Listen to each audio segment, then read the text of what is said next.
ನಾವೆಲ್ಲ ಯಾಕೆ ಸೇರಿದೆ ಅನ್ನೋ ಭಾಳ ಚೆನ್ನಾಗಿ ಸ್ನೇಹಿತ ಅರುಣ್ ಶಾಪೂರ್ ಅವರು ಹೇಳಿದ್ದಾರೆ.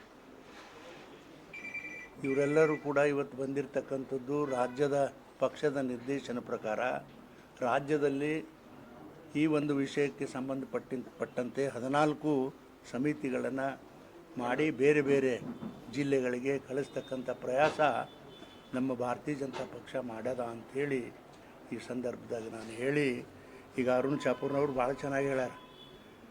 ಸಿದ್ದರಾಮಣ್ಣವರು ಯಾಕೆ ಹಿಂಗೆ ಮಾಡ್ಲಕತ್ತಿರೋ ಏನು ನಮಗಂತೂ ಏನೂ ಅನ್ನಿಸ್ತಾ ಇಲ್ಲ. ಆದರೆ ನೋಡ್ರಿ ಅವ್ರು ಎಷ್ಟು ಕೆಟ್ಟದಾರ ಅಂದ್ರೆ, ಇದೇ ರೀತಿ ಇರ್ತಕ್ಕಂಥ ಅಲ್ಪಸಂಖ್ಯಾತರ ಒಂದು ಕಮಿಟಿ ಇದೆ, ಅದು ಅಲ್ಪಸಂಖ್ಯಾತರ ಕಮಿಟಿ ಇದೆ.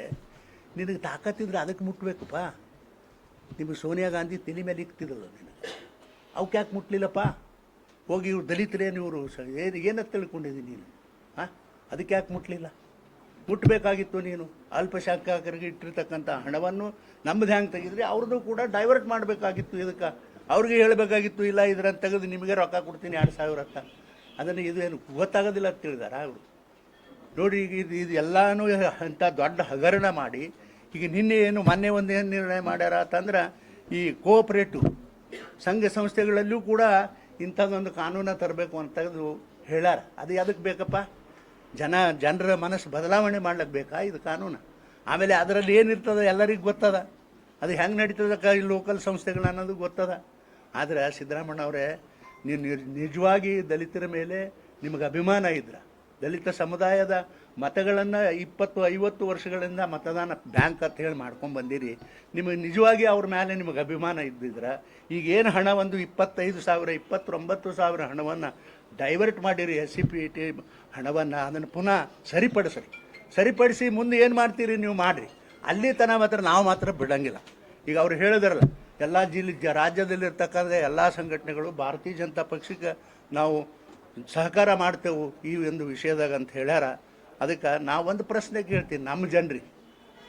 ಈ ಕ್ಯಾಬಿನೆಟ್ನಲ್ಲಿ ಸಮುದಾಯಕ್ಕೆ ಸೇರಿರ್ತಕ್ಕಂಥ ಮುನಿಯಪ್ಪನವರು ಅದಾರ, ಇದೇ ಸಮುದಾಯಕ್ಕೆ ಸೇರಿರ್ತಕ್ಕಂಥ ಡಾಕ್ಟರ್ ಪರಮೇಶ್ವರ್ ಅವರು ಅದಾರ, ಇದೇ ಸಮುದಾಯಕ್ಕೆ ಸೇರಿರ್ತಕ್ಕಂಥ ಒಬ್ಬ ದಲಿತ ಮಂತ್ರಿ ಅದಾರ. ಇದು ಕ್ಯಾಬಿನೆಟ್ನಾಗ ನಿರ್ಣಯ ಮಾಡಂದ್ರೆ ಕಲ್ಲು ಹಾಕ್ಕೊಂಡಿದ್ರಿ ಅನ್ನೋ ಬಾಯಾಗ ಸುಮ್ಮನೆ ಕೂತ್ರಿಲ್ಲಪ್ಪ. ಯಾಕೆ ಸುಮ್ಮನೆ ಕೂತ್ರಿ? ಯಾಕೆ ಸುಮ್ಮನೆ ಕೂತ್ರಿ ಅಂತಕ್ಕಂಥ ಪ್ರಶ್ನೆ ನಾನು ಕೇಳ್ತೀನಿ.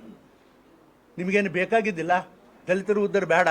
ನೋಡಿರಿ, ಇಂಥದೇ ಒಂದು ಸಂದರ್ಭ ನಾನು ಸಮಾಜ ಕಲ್ಯಾಣ ಮಂತ್ರಿ ಇದ್ದಾಗ, ಇಂಥದೇ ಒಂದು ಸಮಯ ಕ್ಯಾಬಿನೆಟ್ನಲ್ಲಿ ಬಂದಾಗ, ಇವತ್ತು ಗಂಗಾ ಕಲ್ಯಾಣ ಅಂತ ಏನು ಒಂದು ಯೋಜನೆ, ಯಾರಿಗೆ ಜಮೀನದ ಅವರಿಗೆ ಬೋರ್ ಹಾಕಿಕೊಡೋದು, ಯಾವ ದಲಿತರಿಗೆ ಜಮೀನಿಲ್ಲ ಅವರಿಗೆ ಜಮೀನು ಪರ್ಚೇಸ್ ಮಾಡಿಕೊಡೋದು, ಇಂಥ ಒಂದು ಕಾನೂನವನ್ನು ತರ್ತಕ್ಕಂಥ ಪ್ರಯಾಸ ಹಿಂದಿನ ಸರ್ಕಾರ ಮಾಡ್ತು.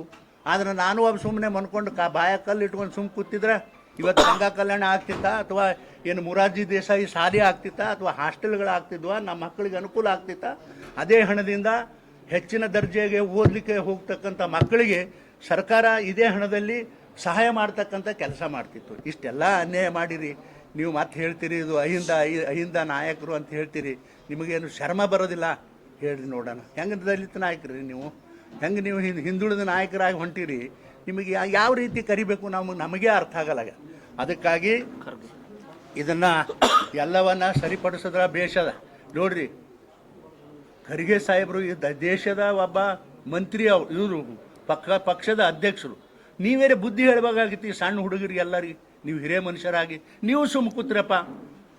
ನೋಡ್ರಿ, ನಾವು ಏನು ತಿಳ್ಕೊಂಡಿದ್ದೆವು, ದಲಿತರು ಬಾಬಾ ಸಾಹೇಬ್ ಅಂಬೇಡ್ಕರ್ ಅವ್ರಿಗೆ ಅಷ್ಟೇ ಇವರು ಅನ್ಯಾಯ ಮಾಡ್ಯಾರ ಅಂತ ನಾ ತಿಳ್ಕೊಂಡಿದ್ದ, ನಮ್ಮ ಸಮಾಜ ತಿಳ್ಕೊಂಡಿತ್ತು.